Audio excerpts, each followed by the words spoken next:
Hey guys, this is Collin Moshman for CardsChat.com, and today we have the final table quiz, 5 rapid-fire hands, all coming from a PokerStars Big 750 final table run. So check it out, keep score, and let's get started. In this first hand, we raise Ace-10 offsuit from the hijack, and only the big blind calls. Here he elects to check back this flop. C-betting would have also been a fine decision, and as played, we definitely want to call the turn, which here it does. Our opponent bets again on the river, and the question here is, do we give it up at this point, or do we call once again? Correct answer is that we have to call. Reasons for that is that our hand is underrepresented.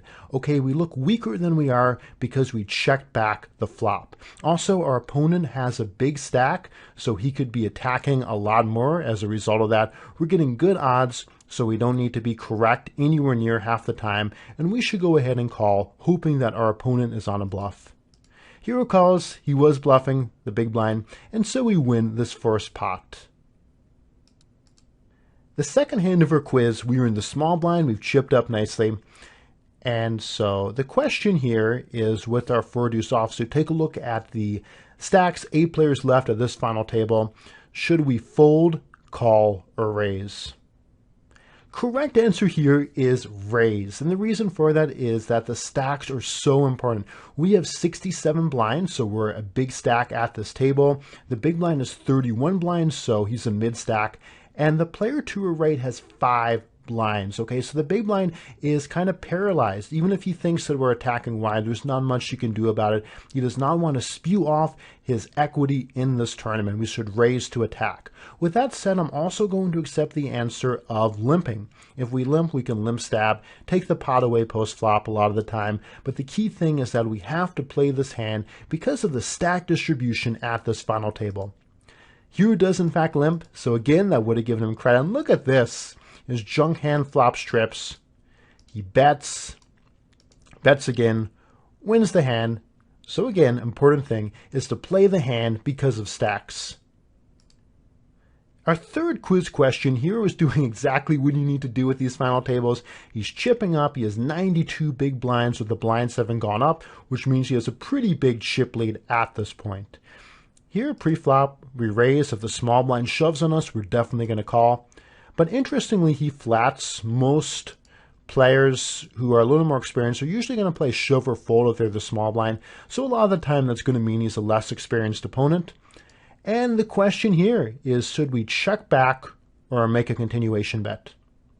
Correct answer is definitely going to be to make a C bet. 2 reasons for that. One of them is that we want to stay active. Okay, we are the chip leader, and we want to continue to apply pressure and stay aggressive. The other reason is because we usually have the best hand. If our opponents have a flush, it's difficult to do, requires exactly 2 clubs. So some of the time somebody will have a jack or some kind of random low set, but usually our hand is going to be the best, and that's another reason to c-bet here so that we protect our hand. For every reason we should bet, which is exactly what Hero does, winning him this pot. In hand number 4, we're in a blind versus blind confrontation, and we have the chip lead versus the second chip leader. So he limps, and what I would do, this is not the quiz question, but I would raise here to attack. Instead, Hero checks, which is also okay since we have a very playable hand. We can win a lot of the time post flop. Our opponent bets, and the question here is, should we fold, call, or raise?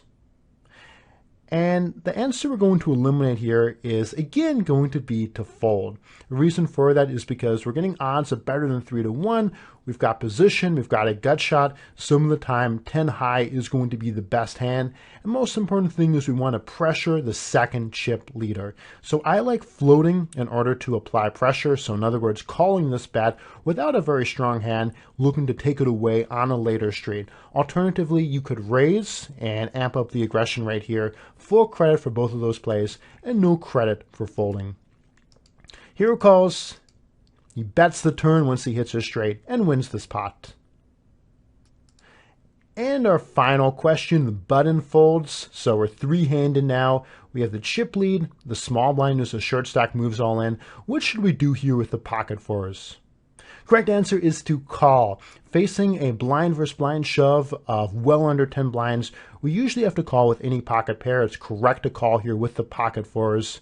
Because of the odds, we're usually going to be flipping, and hero makes a slightly too tight fold in this instance. So what I hope this goes to show is the importance of big stacked poker at a final table, accumulating chips, and staying aggressive. Thanks very much for watching. This has been Collin Moshman for CardsChat.com.